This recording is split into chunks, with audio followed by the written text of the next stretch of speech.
Maagang balitaan, maagang usapan sa mga issue at balita. Kasama si Kuya Angelo Palmones sa Magandang Umaga Pilipinas. Mula Lunes hanggang Biyernes.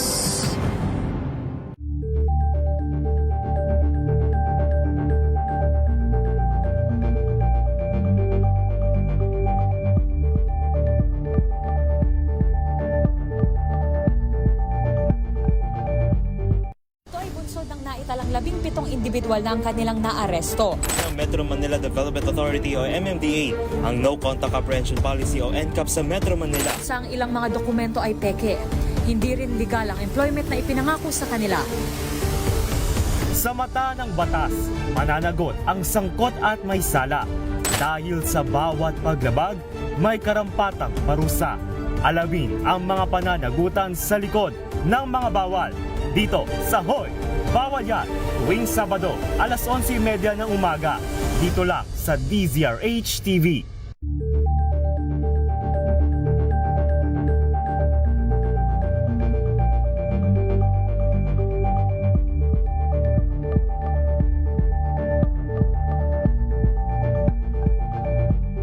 We've got you covered. From the hottest hits, exclusive interviews, Kilig to the Bones fan meet experience, and hataw performances of your favorite stars. Saturdays, 12 noon, dito lang sa DZRH TV.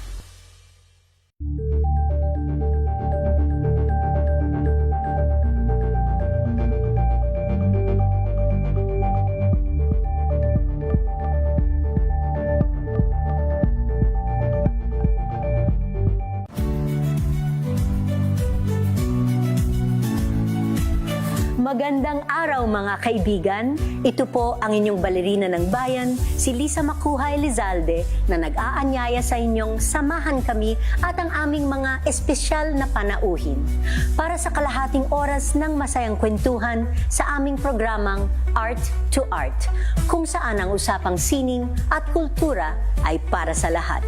Huwag kaliligtaan, tuwing linggo, alas 3:30 ng hapon, dito lamang sa DZRH Radio, DZRH TV, at via online streaming.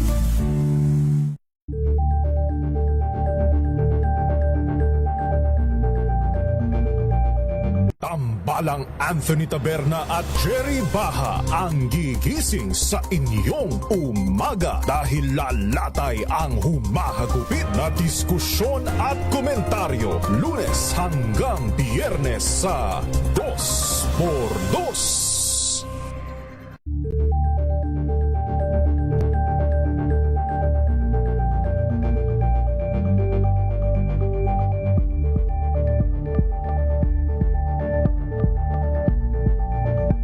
Mga kalunas, dahil sa inyong pagtitiwala, ang Lunas ay may extension na. Lunas Extension.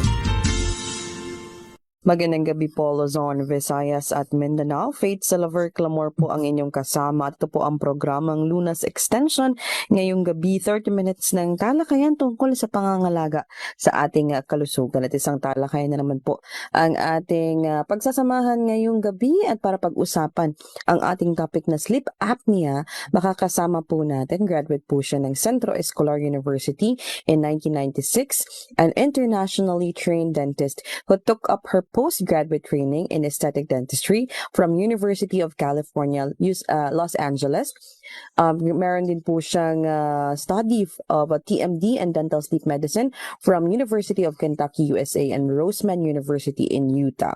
PAPJO and TMJ past president din po siya, and Gawad PDA 2017 Most Outstanding Affiliate President, and she is also the chairman of Philippines World Oral Health Day from 2021 up to present. She's She's also the Board of Trustee of the Philippine Dental Association from 2021 to 2022. Makakasama po natin sa ating programang Lunas Extension si Dr. Maria Edita Mico Ramos. Doc, magandang gabi po. Magandang gabi, Faith, no? At sa ating tagapakinig at magandang gabi po sa inyong lahat. Yes, Doc Edit, sa mga nakikinig sa atin, Doc, no, ngayong gabi, pag-uusapan natin itong sleep apnea. So, before anything else, Doc, why is it important na aware tayo ng ating sleep or may problema tayo sa ating sleeping pattern? Yes, no, importante kasi na dapat tayo ay merong 4 cycles of deep sleep sa isang gabi.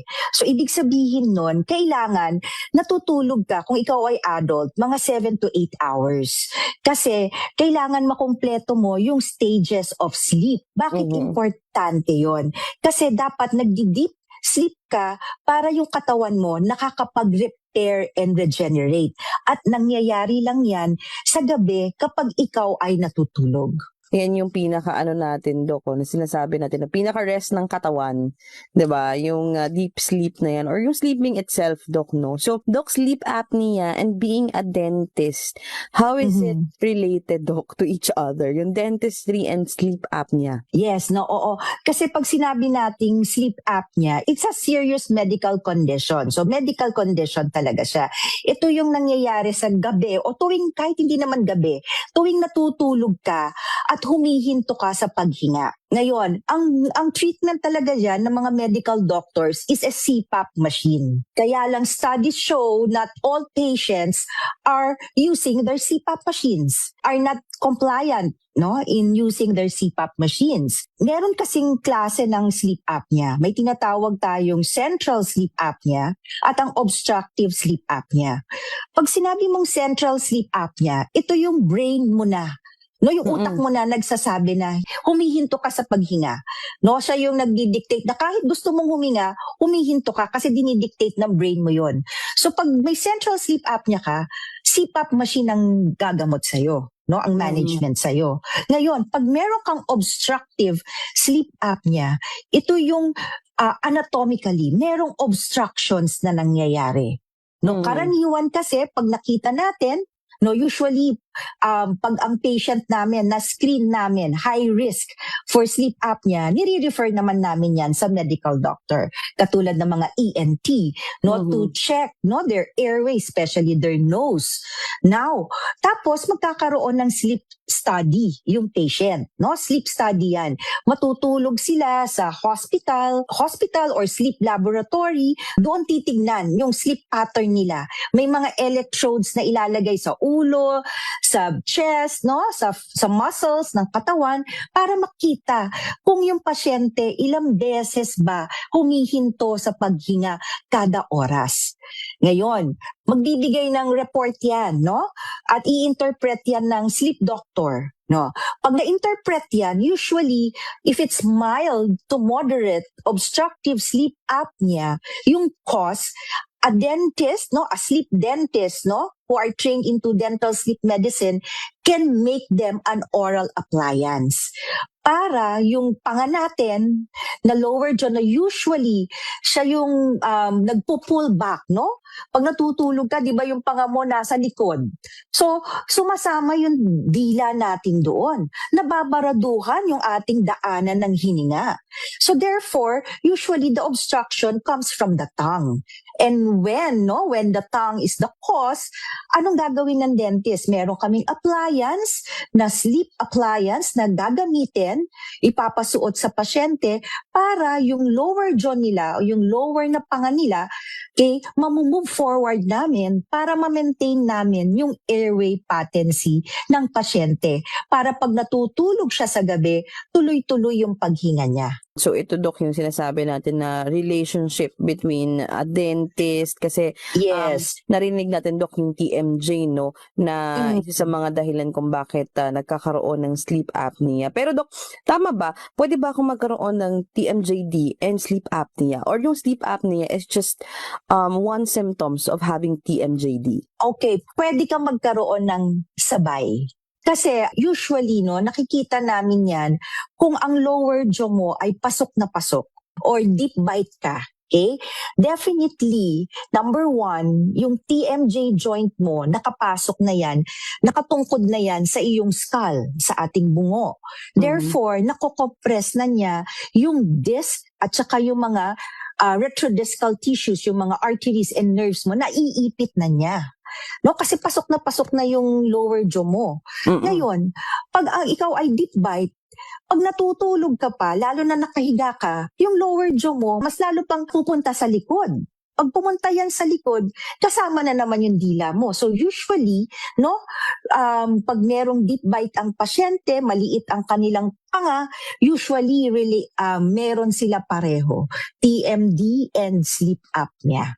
So Dok, ano ba ang mga common symptoms of having TMJ disorder and sleep apnea? Kasi sabi mo nga pwede silang mag-coexist, diba? And pwedeng dahil meron kang TMJD, talagang problematic yung sleep mo. So ano ba yung mga dapat i-observe, Doc, ng mga nakikinig at nanonood sa atin ngayong gabi, no?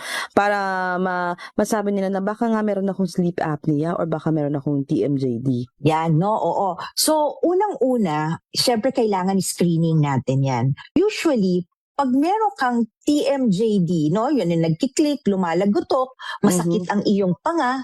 Ngayon, paggising mo sa umaga, parang ngalay na ngalay ang iyong panga. No? At ang sakit-sakit ng ulo mo. Now, usually yan, combination na yan. Iti-check namin, bakit pag nagigising ka, sumasakit ang ulo mo? Bakit pag nagigising ka, doon nangangawit ang iyong panga? So, malamang i-check natin ang iyong sleep. Okay? Ano yung nangyayari sa gabi? Bakit nagko-contribute dito sa pagsakit ng iyong panga, lalo na sa umaga? At sumasakit ang iyong ulo, lalo na sa umaga. Yun na yung correlation namin, may TMD and sleep. And lalo na, no, pag sinabi ng pasyente, malakas ako mag-snore, Doc. Pag natutulog ako, malakas akong humilik, no? At naririnig na yan nung mga kasama ko sa bahay, no? At saka, Doc, sa gabi, nahihirapan na ako, parang lagi akong nag-gasp for air, nachuchoke ako, no?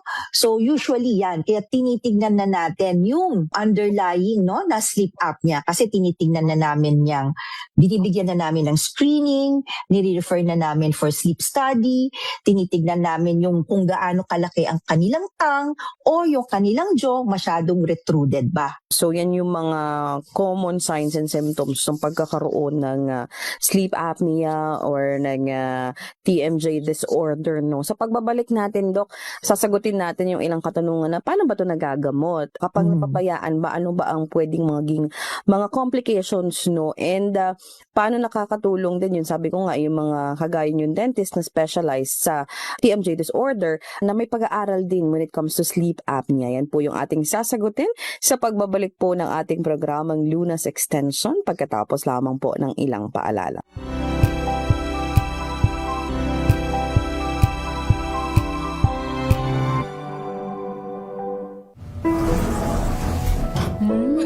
Amoy forever.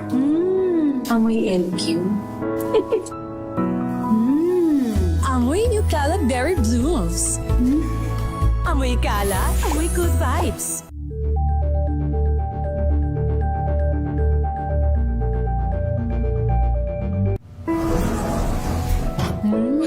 Amoy forever. Amoy LQ. Amoy New Cala Berry Blooms. Amoy Cala, amoy good vibes.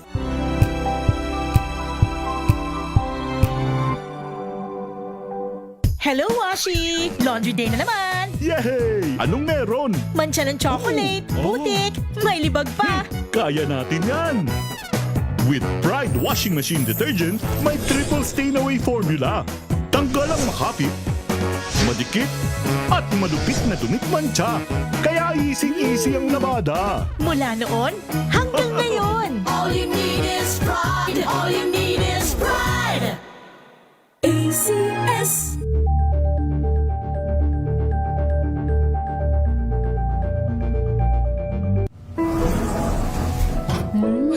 Amoy forever. Amoy LQ. Amoy New Cala Berry Blooms. Amoy Cala, amoy good vibes.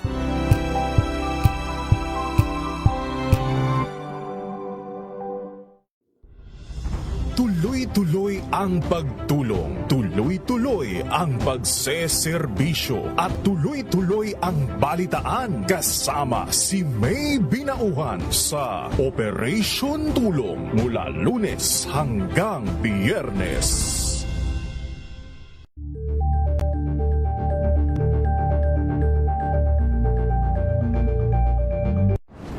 Kung good vibes ang hanap mo, dito ka na sa sigurado!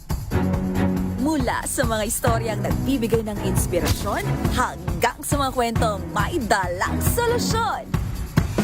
Mga balitang pampagaan ang pakiramdam at pampaganda ng araw. Hindi lang ba sa good news, kundi the better news. Mula Lunes hanggang Biyernes, 1:00 ng tanghali sa DZRH TV.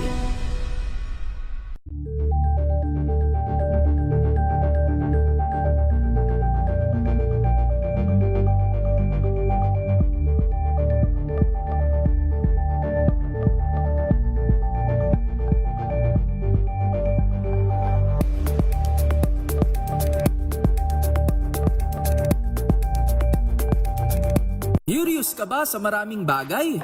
Kami na ang bahala dyan. Aalamin, tutuklasin at bibigyang linaw namin ang mga katanungang bumabagabag sa inyong isipan. Sa programa kung saan ang bawat sagot ay galing lamang sa mga eksperto.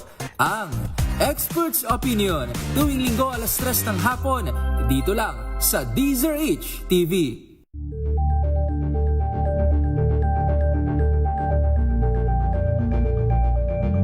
Maagang balitaan, maagang usapan sa mga issue at balita kasama si Kuya Angelo Palmones sa Magandang Umaga Pilipinas mula Lunes hanggang Biyernes.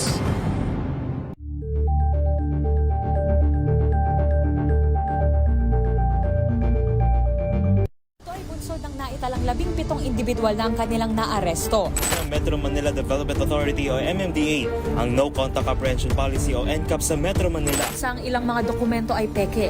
Hindi rin legal ang employment na ipinangako sa kanila. Sa mata ng batas, mananagot ang sangkot at may sala. Dahil sa bawat paglabag, may karampatang parusa. Alawin ang mga pananagutan sa likod ng mga bawal. Dito sa Hoy! Bawal Yan! Tuwing Sabado, 11:30 ng umaga. Dito lang sa DZRH TV.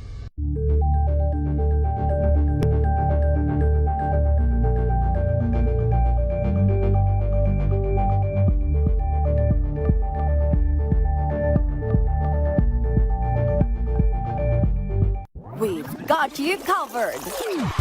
From the hottest hits, exclusive interviews,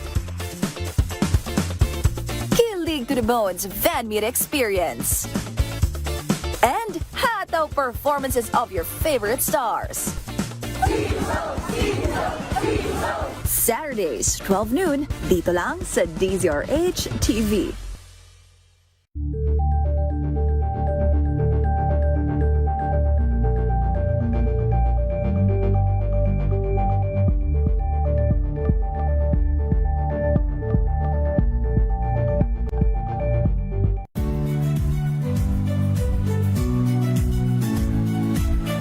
Magandang araw mga kaibigan. Ito po ang inyong balerina ng bayan, si Lisa Makuhay Lizalde, na nag-aanyaya sa inyong samahan kami at ang aming mga espesyal na panauhin para sa kalahating oras ng masayang kwentuhan sa aming programang Art to Art, kung saan ang usapang sining at kultura ay para sa lahat. Huwag kaliligtaan, tuwing Linggo, 3:30 ng hapon, dito lamang sa DZRH Radio, DZRH TV, at via online streaming.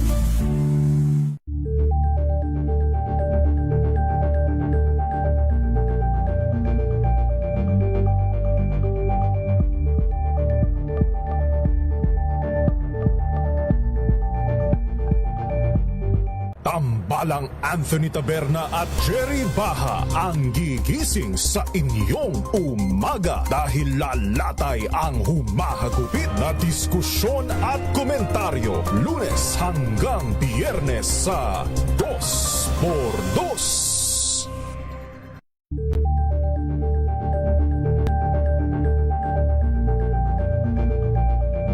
Alamin ang mga maiinit na isyung pambayan, mga balitang kailangan mong malaman, usapin sa pamahalaan, politika, ekonomiya at kabuhayan. Ito ang mga dapat mong malaman, pakialaman at pag-uusapan dahil kayo ang tinig ng mamamayan dito sa Damdaming Bayan.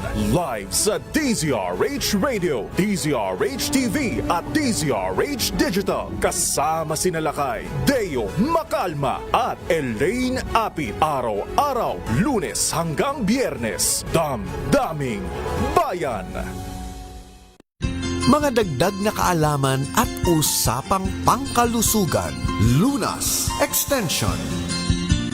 Nagbabalik po ang ating programang Lunas Extension. Tuloy-tuloy ang ating talakayan tungkol sa sleep apnea. So, Doc, may questions lang tayo. Sino ang madalas na nagkakaroon ng sleep apnea? Is this common to adults or pwede rin daw po ba ang mga bata? Yes, no, pwedeng-pwede ang mga bata, no. We call it pediatric obstructive sleep apnea, no. Iba ang karaniwang signs and symptoms sa bata, iba rin yung sa matanda. May pagkakapareho pero meron din pagkakaiba. So sa mga bata, Doc, kasi na-discuss natin yung mga signs and symptoms kanina for adults yun, Doc, no. So Yes, paano ba oo. ma-observe ng mga parents, Doc, na baka nga may sleep apnea or may problema sa TMJ ang kanilang mga anak? Okay, una muna sleep apnea talaga pag bata kasi ang TMJ ng bata nagde-develop pa yan eh. So usually hindi pa masyado, no? Now, karaniwan sa sleep apnea sa kids, no, syempre number 1 yung obvious na snoring, malakas na paghilik. At pag makikita mo yung anak mo, natutulog siya, nakabuka ang kanyang bibig. Pero i-check naman din, i-refer naman natin yan sa ENT, baka naman barado ang kanilang ilong. Titignan din kung namamaga ang kanilang tonsils at adenoids, no? Pero usually sa bata, ano yung tinitignan namin, no? Meron silang developmental delay, poor concentration, at yung madalas na pag-ihi sa gabi, no? Nagkakaroon din sila ng headaches, itong mga batang ito. So, yan yung, nangangalit, no? Nagbo-bruxism din sila. At nagkakaroon sila ng mga allergies and upper airway infections na madalas. And hyperactivity or may ADHD. Kumbaga, Doc, yun yung mga dapat i-observe ng mga parents, no? Itong sleep apnea, syempre sabi nga, Doc, if you don't have a good sleep, di ba? You can't have a good day, di ba? So, apektado ang buong maghapon mo if hindi maayos ang tulog. So, sa may mga sleep apnea, Doc, ano ba ang treatment na maaari nilang ikuhanin or gawin to have that better sleep nga? Una muna sa bata tayo, okay? Sa bata, kailangan ma-encourage natin yung nasal breathing. No, kailangan titignan natin kung ang anak ko ba ay para sa dentist kailangan kung maliit ang kanyang panga, maliit ang kanyang jaw, kailangan tulungan ng dentista na mag-grow ito, okay? At dapat tuturuan ng bata na proper tongue positioning, proper chewing, and proper swallowing, no? Kailangan anak pa lang natin, no, bata pa lang sila, pag natutulog ang mga ito, hindi barado ang kanilang ilong. Para pag natulog ito, na ilalagay nila ang kanilang dila sa ating palate or sa roof of the mouth, at pag ikaw ay nasal breather, automatic magko-close ang iyong bibig, at pag yun ay lagi mong ginagawa, hindi ka na mag-i-snore actually eh. At mag-stimulate pa yung dila natin sa growth, no, ng upper jaw and lower jaw ng bata. Usually, yun kasi ang causes ng sleep apnea in children, underdeveloped, no, maxilla and lower jaw. So, kailangan natin talagang i-develop ito. Okay? Yun parang sa bata. Yes. And of course, titignan din kung meron ding malaking tonsils at saka malaking adenoids. Usually, tinatanggal yan. And also, ini-encourage namin yung growth, sa bata yan. Sa matanda naman, okay, ano yung aming ginagawa? Number 1, tinuturuan din namin ng proper breathing ang mga pasyenteng ito. Kasi for sure, itong mga pasyente na to, pag natutulog ito, nakabuka ang bibig. At nasa floor of the mouth nila yung kanilang dila. At doon nagkakaroon ng vibration. Yung tunog na ganyan. Okay. And then titignan natin, i-refer natin sa ENT. Usually gumagawa kami ng drug-induced endoscopy para rin malaman namin kung yung oral appliance na ibibigay namin sa aming pasyente ay makakatulong sa kanyang paghinga. At number 1 kasi, titignan namin yung screening. Kailangan i-screen mo yung pasyente mo. Madalas ka bang nakakatulog, no? Habang ikaw ay nakaupo lang? Or pag nagda-drive ka ba ng sasakyan mo, may instances ba na nakatulog ka na? Kasi it affects daytime sleepiness. Or may kausap ka pa lang, okay, nakakatulog ka. O nanonood ka ng TV, nakakatulog ka pala. Or lagi kang feeling mo pagod. No? Yeah. Aside from that, no, ikaw ay may kalakihan, may katabaan, no? At usually pag tumataba ka, lumalaki yung tang mo rin, no? Yung tang mass mo. And also your neck circumference. Pag lumaki ang ating neck, nababaraduhan yung daanan ng hangin. So dapat inaayos din natin, no? Yung nutrition at diet ng mga pasyenteng ito. At the same time, pag pumayat ka nga actually, may mga studies shows na pag pumayat ka, hindi na malaki ang iyong neck, lumiit na ang iyong tang, maganda na ang nasal breathing mo and tongue positioning mo, you know what? Nare-resolve ang sleep apnea. So again, Doc, this is treatable naman, no? So again, Yes, manageable. Tamang treatment. And Doc, sa mga nagtatanong kasi parang bago sa pandinig nila na ang isang dentista, syempre, doing this kind of treatment for sleep apnea patients. So, saan ba pwedeng, Doc, may mga dental sleep medicine, marami bang dental sleep medicine specialist na kagaya mo dito sa Pilipinas? Yes. Kasi I'm a faculty member, no, of CASTI Medical City. So nag-held kami ng trainings for dentists in TMD and dental sleep medicine. No, sa Medical City. So yung mga dentista na who wants to study, no, about TMD and dental sleep medicine, meron kami, no, may mga courses kami sa Medical City Ortigas. Ngayon, kung meron man silang tanong, pwede naman nila akong i-message sa aking website, no, tmjsleep.ph, or sa aking FB page na Dr. Edith tmjsleep.ph.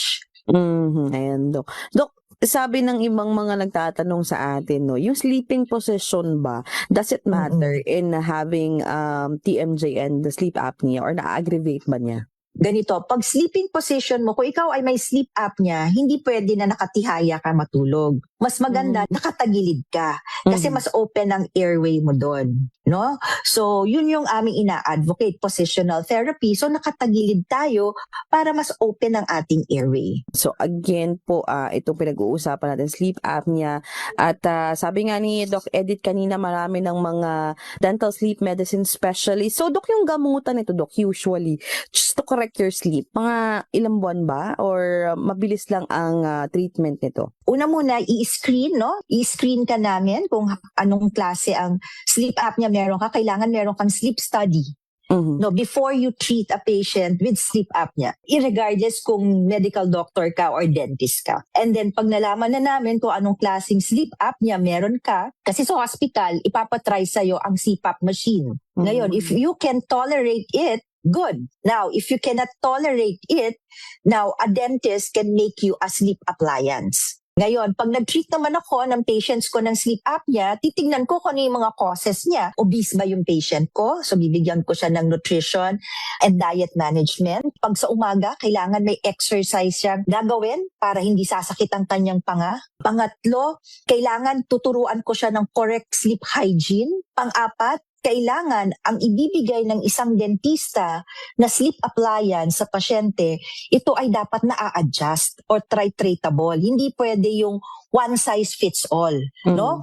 Kasi minomonitor namin yan, no? Ako usually sa umpisa every 2 weeks, then after 1 month, minomonitor ko yan, and then after 3 months, then after 6 months na. Minomonitor ko kasi meron kaming sleep questionnaires na sinasagutan ng pasyente ko para nalalaman ko nag-i-improve ba ang quality of life mo with your sleep appliance. i-observe nyo yung sleep nyo and baka may mga clicking kayo, bruxism, and hindi Yes. talaga nagkakaroon ng kumbaga good sleep, no? Dok, mararamdaman mo naman yun, Dok, no? At ma-observe natin sa ating mga sarili at na-mention nga na, Dok, yung mga signs and symptoms even sa kids, no? So sa mga parents dyan.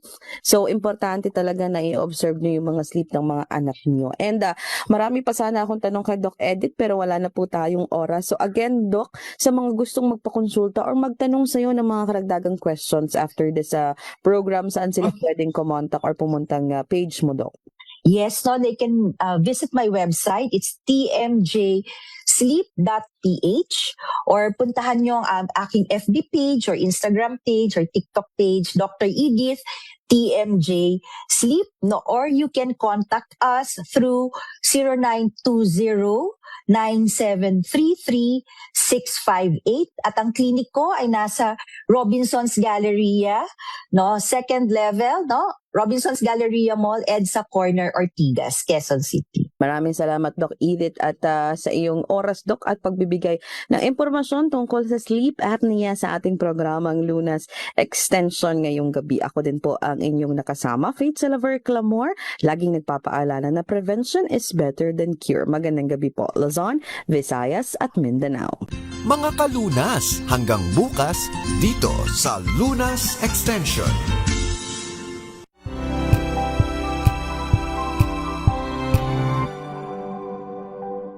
Sa loob ng